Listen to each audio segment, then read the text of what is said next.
የምትመገቡት የማክዶናልድስ በርገር የሰው አስክሬን ስጋ ነው ብትባሉ ምን ሊሰማችሁ ይችላል? ከሰሞኑን እየተነገሩ ያሉ ወሬዎች አስደንጋጭ ናቸው። ምንድነው ማክዶናልድስን የተከሰተው የሚለውን እናወራበታለን። ደቡብ አፍሪካዊ ባለሀብት እንደ ድንገት ወደ ህይወቱ የገባች HIV ያለባትን ሴት ህይወት ታድጎ እስከ ዛሬ ድረስ በፍቅር እያኖራት ነው ተብሎ ተነግሯል። እዮሃ ሚዲያ ይዞ የመጣው ጉድ ነው። ስለዚህም ጉዳይ በደንብ እናወራበታለን። ሁለት ልጅ የወለደችለት ሚስቱን ሁለቱንም ከመካዱ ባሻገር ደግሞ ለቀጣይ ላገባት ሚስቱ የቀድሞ ሚስቴ ዝርክርክ ናት አታምርም ስታስጠላ ብሎ አምቷ ለምንድን የጠላሃት ብዬ ስለው በጣም ዝርክርክ ነች ራሱን አጠብቅም።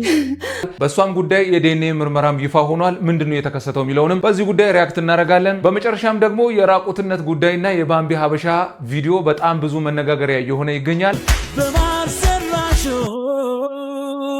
ምንድነው ባምቢ ላይ የተከሰተው? ብዙዎች ተቃውሟቸውን እያሰሙ ነው ያሉት። እሷም መስሜት ጥጥ ነው ማንንም አልሰማም እያለች ነው። ምንድነው የተከሰተው የሚለውንም በዚህ ቪዲዮ እናወራለን። ሰላም ውድ የአሞና ቲዩብ ተከታታዮቻችን፣ ጠቃሚ መልእክቶችን፣ አስተማሪ ታሪኮችንና ሳምንቱ የተከሰቱ አበይት ጉዳዮችን የምናወራበት ቻናል ነው። ስለዚህ ይህን ቪዲዮ ላይክ እና ሼር በማድረግ ጀምሩ። አሞና ቲዩብንም ሰብስክራይብ ማድረግ እንዳትረሱ። ዓለም ላይ ታዋቂ የበርገር ሻጩ ማክዶናልድስ እንደሆነ ይታወቃል። በጣም ብዙ ዓለም ሀገራት ላይ አለ ማክዶናልድስ። እንግዲህ በጣም ዝናው ከመናኘቱ የተነሳ አብዛኛው ኢትዮጵያውያን ደግሞ በእነዚህ ሀገራት ልትኖሩ ትችላላችሁ። አሜሪካ፣ ሳውዲ አረቢያ፣ በተለያዩ አረብ ሀገራት በጣም ዓለም ላይ ኢትዮጵያውያን በጣም ብዙ እንዳላችሁ ይታወቃል። እዛ ሀገር ደግሞ ማክዶናልድስ በርገሩን እንደሚሸጥ በደንብ ነው የሚታወቀው። እዚህ ኢትዮጵያ ውስጥ የማክዶናልድስ በርገር እንደማይሸጥ ያው ቅርንጫፉም እንደሌለ ይታወቃል። ግን ደግሞ ዓለም ላይ በጣም ብዙ ይሸጣል እና ይሄ መረጃ ደግሞ ዓለም ላይ ያላችሁ ኢትዮጵያውያን ይጠቅማቸዋል ብዬ አስባለሁ። አሁን የማወራላችሁ መረጃ እርግጠኛ ፋክት ሆኖ የተረጋገጠ ባይሆንም ግን ቁጥሮች ግን የሚያሳዩት ማክዶናልድስ በርገር ስጋውን ከየት ነው የሚያመጣው የሚለውን የሚያሳይ ነው። በመጀመሪያ አሜሪካ ውስጥ ማክዶናልድስ 14000 ስቶሮች ሬስቶራንቶች አሉት። የበርገር መሸጫ 14000 ነው። በጣም የሚገርም ነው። በጣም ብዙ ነው ቁጥሩ። ከዚህ ውስጥ ደግሞ በ14000 በቀን እስከ 6.5 ሚሊዮን በርገር ይሸጣል ተብሎ ይታሰባል። ከ6.5 ሚሊዮን በርገሩ ደግሞ ለመስራት በየቀኑ በሚሊዮኖች የሚቀጠሩ የከብት ስጋ ያስፈልጋሉ እና አሜሪካ ውስጥ እንደሚታወቀው አሁን ላይ በተደረጉ ጥናቶች የከብት ስጋ እጥረት እንዳለ እየተነገረ ነው እና ማክዶናልድስ ለበርገር ብቻ 6.5 ሚሊዮን በርገር ለሚሸጠው ለዚህ በርገር ብቻ ያን ሁሉ ሚሊዮን ከብት ኬት ነው የሚያመጣው ተብሎ በጣም ጥያቄ የከብት ስጋ ኬት ነው የሚያመጣው ተብሎ በጣም እየተጠየቀ ነው የሚገኘው። ምክንያቱም ቁጥሮችና ያለው እውነታ የሚያሳየው ይሄን ያህል ስጋ ኬትም ሊያገኝ እንደማይችል ነው ማክዶናልድስ። እና ምንድነው እየተከሰተ ያለው ምንድነው እያደረጉ ያሉት የሚለው ነገር በጣም አነጋጋሪ ነው እና ከሰሞኑን እንደው አንድ ነገር ተከስቶ ነበር። የማክዶናልድስ ሲኦ የሆነው ሰው ማስታወቂያ አዲስ የትልቅ በርገር ሚኒ በርገር ነው ብዙ ጊዜ እንደሚሸጡት እንደሚታወቁ፣ ግን ደግሞ ትልቅ በርገር አሁን አምጥተዋል እና ያ በርገር ለማስተዋወቅ ሲኦ ወጥቶ ነበረ በቲክቶክ ማክዶናልድስን ለማስተዋወቅ በርገሩን። ከወጥቶ በኋላ ግን ያደረገው ነገር በጣም መነጋገሪያ ሆኗል። ይህ ነገር እውነት ይሁን የሚሉ መረጃዎችንም ሀሳቦችንም አስነስቷል። በተቃራኒው ምንድነው የሆነው ካላችሁ ደግሞ በርገሩን መጥቶ ቪዲዮ ላይ አሳያችኋለሁ። እንደምትመለከቱት ትንሽዬ ዳቦውን የበለው ስጋውን እንኳን አልበላም እና በጣም ይጣፍጣል ዋው ምናምን ብሎ በቃ መልክ ሲሰራ ነው ሲታይ የነበረው። ለምንድን ነው ይሄ የሆነው? የራሱን በርገር ለምን መብላት ከበደው? እንዴት ይሄ ተፈጠረ? የሚሉ ነገሮች ደግሞ በጣም መነጋገሪያ ሆነዋል እና የእውነት የሰው ስጋ ነው እንደሚያበሉት የሚሉ ወሬዎች በጣም እየተነገሩ ይገኛሉ። ይህ ለምንድነው የሰው ስጋ የሌላ እንስሳ ስጋ ለምን አልተደረገም ምናምን ካላችሁ ደግሞ ሶይለንት ግሪን የሚባል በድሮ ጊዜ በጣም የቆየ ፊልም ነው እና በዛ ፊልም የተሰራ አንድ ነገር ነበረ። ሰዎች ወደፊት የምግብ እጥረት ስለሚከሰት ወይም ደግሞ የምግብ እጥረት እየተከሰተ ስላለ የሚበሉት ነገር ስለሚያጡ በቃ በስተመጨረሻ የሞተን ሰው ስጋ አቀነባብረው አምጥተው እንደገና ለምግብነት ያውላሉ ተብሎ እየተነገረ ነበር እና ከዛ ሀሳብ ተነስቶ ነው ማክዶናልድስ እየሸጠ ያለው። ይሄ ሁሉ በሬ ስጋ ከየትም አሜሪካ ልታመጣ ስለማትችል በቃ የሚሞቱ ሰዎችን ስጋ እየተጠቀሙ እየሰሩ ነው ተብሎም እየተነገረ ይገኛል እና ምን ያው መጥፎ ነገሮች ብዙ እየተወሩ ነው። ቁጥሮችም የሚያሳዩት እነዛን ነገር ነው። የማክዶናልድስ ደግሞ ሲኦ ማለት በቃ ዋናው ወጥቶ እንደዛ ማድረጉ ደግሞ ይህ ነገር እውነት ይሆን የሚለውን ጥያቄ እያስነሳ ይገኛልና እናንተ ሀሳባችሁ ምንድነው በዚህ ጉዳይ? ማክዶናልድስ የእውነት የሚሸጠው እንዲህ አይነት ነገር ሊሆን ይችላል ብላችሁ ታስባላችሁ? ዓለም ላይ የምትጠቀሙ ሰዎች ይህን መረጃ ስትሰሙ ምን ተሰማችሁ? ሀሳባችሁን በኮመንት ላይ ብትገልጹልኝ መልሼ ወደ እናንተ አቀርባለሁ። እናንተም ደግሞ በኮመንት መነጋገር ትችላላችሁ። ወደ ሁለተኛ ጉዳያችን ስንገባ ደግሞ ከደቡብ አፍሪካ አንድ ጉዳይ ተሰምቷል። ደቡብ አፍሪካ ውስጥ የሚኖር የዛሬ 22 ዓመት አንድ ባለሀብት ኢትዮጵያዊ ሴት ማግባት ይፈልጋል። ማግባት ፈልጎ ደግሞ በጋዜጣ ነው ያን መረጃ ያወጣው። ዘሩን ማስቀጠል የፈለኩት እኔ ኢትዮጵያዊ ሴት አግብቼ ነው፣ የደቡብ አፍሪካም ሴት ሌላም ውጭ ሀገር ሴት ማግባት አልፈልግም በማለት ኢትዮጵያዊ ሴት ማግባት ስለፈለገ በጋዜጣ ያስነግራል መስፈርቶቹን ይሄን ያሟላች ኢትዮጵያዊ ሴት ባገባ ደስ ይለኛል፣ በዚህ ስልክ ቁጥር ደውሉልን ወይም ደግሞ በዚህ መረጃ መስጫ ሳጥን ቁጥር ደውሉልን፣ መልእክት አስቀምጡልን ብሎ በጋዜጣ ያስነግራል። ያ መልእክት ደግሞ ኢትዮጵያ ውስጥ በደንብ ይነገርና በጣም ብዙ ሰዎች ሴቶች ያን ሰው ለማግባት ደቡብ አፍሪካ ለመኖር ከሱ ጋር ሀብታም ነው፣ በጣም መኪና ያለው ምናምን ዝነኛ ሰው ነው። ዝነኛ ሲባል ያው እዛ ሀገር ነው እና በጣም ሀብታም ነበር እና ያን ሰው አግብቶ ለመኖር ሲፈልጉ በጣም ብዙ ሴቶች ያው ወደዛ ሰው መልእክት ይልካሉ። ከዛ ከላኩለት ሰው ግን አንድ ሴት ደግሞ መርጦ አይቶ ይልካል። እሱም ወደ ያመጣታል ማለት ነው። ቪዛ ወዷት ምናምን በቃ ሲያያት ተመቸቹ፣ ወደ ደቡብ አፍሪካ ቪዛ ልኮላት ይዟት ይመጣል። ከዛ በኋላ እዛ ሄደ ምናምን አያትና በአንዴው ለትዳር ወይም ለፍቅር ግንኙነት እንትን አላላትም። ተቀመጪ፣ አገሩን እኔንም እይኝ፣ እንነጋገርበት፣ ከዛም ከወደድሽኝ አገሩንም ከወደድሽ ትቀጥያለሽ፣ አይ ካልሽ ግን ደግሞ ተመልሰሽ መሄድ ትችላለሽ፣ ምርጫው አንቺ ስለሆነ ብሎ ክፍል ሰጥቷት የሚኖርበት ቤት ውስጥ ክፍል ሰጥቷት መኖር ትጀምራለች። መኖር በጀመረች ግን በጥቂት ጊዜ ውስጥ ደግሞ ምን ይከሰታል ካላችሁ ትታመማለች። ይቺ ሴት ስትታመም ወደ ሆስፒታል ይወስዳትና ትመረመራለች። ስትመረመር አጋጣሚ HIV ይገኝባታል እና HIV ያለባት ሰው እሷም እሱም ይደነግጣሉ። ምክንያቱም ሊያገባት ያመጣት ሴት ይህን ሁሉ ዋጋ ከፍሎ እያኖራት የነበረች ሴት HIV እንዳለበት ተነገረ። ደግነቱ ምንም አይነት የጾታዊ ግንኙነት አልፈጸሙም ነበረ። ስለዚህ ያው እሱ ላይ ይተላለፋል የሚል ስጋት አልነበረም። ግን ደግሞ ያው አገባታለሁ ብሎ የሚያስባት ሴት ዋጋ ከፍሎ እዛ ድረስ ያመጣት ሴት HIV አለባት ተብሎ ተነገረ። በጣም ጉር ተባለ። ከዛ በኋላ ግን ደግሞ በቃ ወደ ሀገርሽ ተመለሺ ምናምን ብሎ ቦርሳ ሻንጣውን ማዘጋጀት ጀመረ። እሷን በጣም አዘነች። ይህን ሁሉ ዋጋ ከፍላ በቃ ከዚህ በኋላ ሀገር ቤተሰብ የሸኛት ልጅ ደግሞ ተመልሳ አልፈልግሽም ተብላ ብትመጣና ይሄ ነገር እንዳለባትም ቢነገር እዚህ ደግሞ መጥፎ ነገር ይመጣልና በጣም አዝና ያለ ግን ተመልሶ ደግሞ አዝኖላት ወደ በቃ እዚህ ሁኚ ከኔ ጋር እኔ ቴኬር አረግሻለሁ እኔ ለመድኃኒቱም የተለያየ አይነት ለበሽታም ሕክምና ለማግኘት እዚህ ብትሆኚ ይሻላል በማለት እዛው አስቀምጧት የተለያዩ ሕክምናዎችን ሲያረግላት የተለያዩ አይነት ነገሮችን ሲያረግላት በጣም ብዙ ሰው የሚያውቀው ተጋብተው እንደሚኖሩ ምናምን ነው።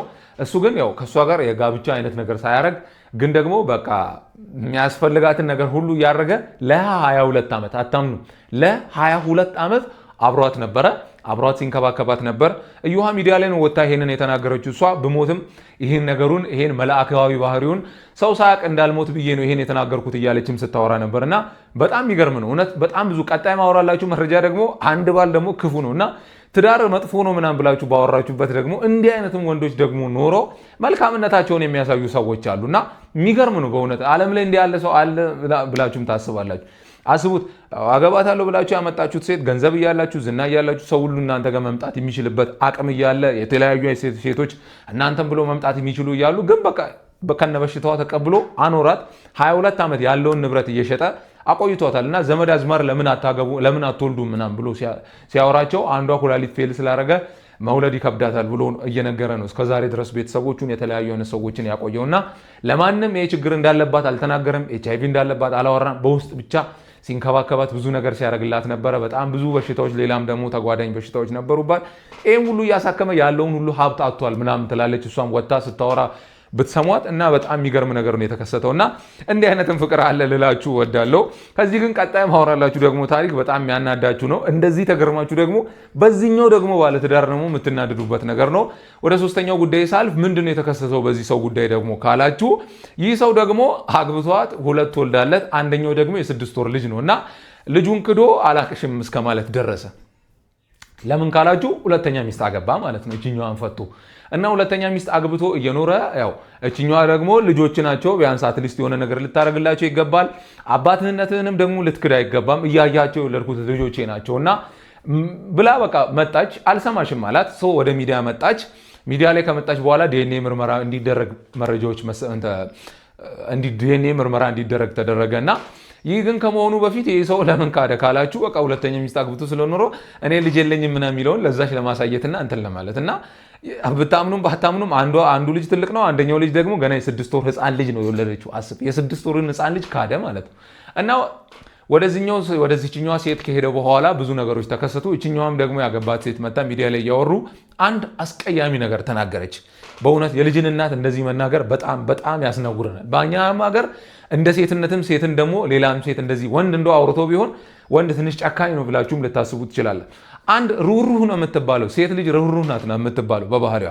እና ይህም ባህሪዋን ግን እዚችኛዋ ላይ ያሳየችው ካራክተር በጣም የሚደብር ነው። እና ምንድነው የተከሰተው ካላችሁ ቀርባ ባሌን ለምን ግን ፈታሃት ብዬ ስጠይቀው በጣም ራሷን አትጠብቅም፣ በጣም ታስጠላለች፣ መልኳ አያምርም፣ የተለያዩ መጥፎ ነገሮችን አወራችባትና አድምጧት እስቲ ምን እንደምትላል። እኔ እንደውም ልንገርሽ ጥላውን ያለኝን ልንገርሽ ለምንድን ነው የጠላሃት አልኩት። እዚህ ጋር ለኔ ቆንጆ አይደለሽም፣ በእርግጥ የፊት ቆንጆ አይደለሽም፣ ለውስጥ ቆንጆ ሊኖርሽ ይችላል እና ለምንድን ነው የጠላሃት ብዬ ስለው በጣም ዝርክርክር ነች አለ። ራሷን አትጠብቅም በቃ እና ብቻ እናትነት ውበት ነው። እናትነት መልካምነት ነው። እናትነት ንጹህ ባህሪ ነው። ንጹህ ማንነት ነው። የፈለገ መልክ ቢበላሽ መልክ ባያምር የተለያየ ነገር ቢሆን እናትነት የማይቀየር ውበት ነው። ሁሌም እኔ አንድ መልክ አላት ከምትሏት ካልወለደች ሴትና አንድ እናት ከሆነች ሴት መልክ ከሌላት ሴት በምንም ነገር የምትበልጠው እናት የሆነች ሴት ናት በብዙ ነገር።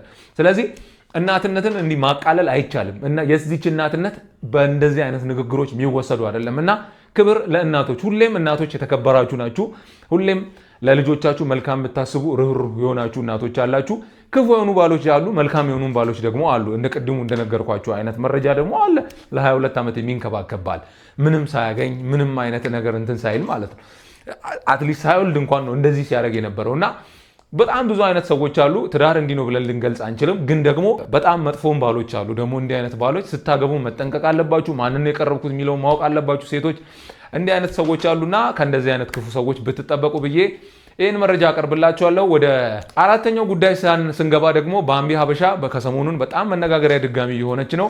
ለምን ሆነች ደግሞ ካላችሁ ደግሞ በጣም አንድ ቪዲዮ ለቃ ነበረ ከሰሞኑን ጀስት ዋና ስትዋኝ ያለበትን ቪዲዮ የለቀቀችው። ዋናው ላይ ጡት ማስያዣ እና ፓንት አድርጋ ነበረ ያን ዋና ስታረግ የነበረው ስትዋኝ የነበረው ቪዲዮ ላይ ስትታይ የነበረው።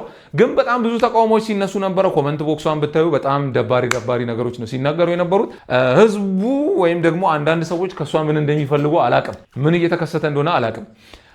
ዋና ስትዋኝ ጂንስ ሱሪ አድርጋ አትዋኝ መቼስ ሰው ዋና የሚዋኘው በፓንትና በጀው። ሴት ከሆነች በጡት ማስያዣና ፓንት አድርጋ ነው። ወንድ ከሆነ ደግሞ ጀስት ቁንጣ ምናምን አድርጎ ነው ሊዋኝ የሚችለው እንጂ እኔ ለምን ይሄን ሁሉ ተቃውሞ እንደሚነሳ አላቅም። ግን አንዳንዴ ሰዎች ከምን አንጻር ነው እንዲህ አይነት ነገሮችን ሊያነሱ የሚችሉት? ከዚህ በፊት የነበረባትን ጉዳይ ታውቃላችሁ። ያው የራቆት ቪዲዮ አይነት ወጥቶባት ነበረ። በቀድሞ ሪሌሽንሺፓ ትንሽ የሚያስጠሉ ነገሮች ወጥተው ነበረ፣ ኢንስታግራም ላይም የተለያዩ ሶሻል ሚዲያ ላይ። ከዛ ነገር ጋር ግን ተያይዞ በቃ ሰው ጠቅላላ አሁን ከዛ ነገር ጋር እያያዘ በጣም መጥፎ ነገር ነው የሚጽፍላት። ግን ያው የእሷን ጥንካሬ ሳላደንቅላት አላልፍም። በቃ የሰው አስተያየት ማይሰብራት አይነት ሰው ናት፣ ጠንካራ ሰው ናት። ግን ደግሞ ያው ከኛ ሀገር ባህል ትንሽ ሸሸት ያለ አይነት ነው። የኛ ሀገር ባህል የሚመቸንን እንወስዳለን፣ ማይመቸንን እንተዋለን። ግን ደግሞ ሰዎች ተቃውሟቸውን ማስነሳታቸው የማይቀር ነው እንዲህ አይነት ነገሮችን ሲያዩ። ግን ትንሽ ደግሞ መለስም ደግሞ ባቢ ብትል ጥሩ ነው ብዬ አስባለሁ። መብቷ ነው እንደፈለገች መሆን፣ እንዲቱን ብለን እንትን ማለት አንችልም። ግን እንዲህ አይነት ኮመንቶች ሊቆሙ የሚችለው እሷ ለሚሰጣት ኮመንት ሪያክት ማድረግ ስታቆም እንዲህ አይነት ነገሮች በጊዜ ሂደት መቆማቸው አይቀርም ብዬ አስባለሁ። ሪያክት ባረጋች ቁጥር እድሜ ልኳን የሚቀጥል ነው እንዲህ አይነት ወሬ። እድሜ ልኳን ደግሞ በእንደዚህ አይነት ነገር እየተነሳች ሌሎች ሴቶች እኮ አሉ እንዲህ አይነት ነገሮች ማይነሳባቸው እና እንዲህ አይነት ነገሮች እንዳይነሳ የፈለገችውን ነገር ታርግ፣ ግን ሪያክት አታርግ ሰዎች ለሰጧት ነገር እና ባታረግ ጥሩ ነው ብዬ አስባለሁ። ይሄ እኔ ምክር ሀሳብ ነው እንጂ ጀጅመንት አይደለም። እንዲህ ናት እንዲህ ነው እንትና እንዲህ ማድረግ አልነበረበትም ምለው አይነት አይደለም። ህዝቡም የተሰማውን ነው እየተናገረ ያለው፣ እሷም የመሰላትን ነው ያደረገች ያለችው። ግን ደግሞ ትንሽ ባላንስ ብትሰሩ ጥሩ ነው ብዬ አስባለሁ። የዛሬ ያቀረብኩላችሁ ጉዳይ ይህን ይመስል ነበረ። በቀጣይ ጊዜም ደግሞ ስንመጣ አዳዲስ መረጃዎችን አዳዲስ የተከሰቱ ነገሮችን ወደ እናንተ አቀርባለሁ። ለዛሬ የነበረኝ መረጃ ይህን ይመስላል። የሀሳብ አስተያየቶቻችሁን ኮመንት ቦክስ ላይ ብትጽፉልኝ እኔም ተቀብዬ እናንተን አስተያየት እፈጽመዋለሁ ወይም ወደ እናንተ መልሼ ማቅረብ እችላለሁ። በቀጣይ ጊዜ እስክንገናኝ ድረስ በደህና ቆዩልኝ። በብልሃት እንኖር።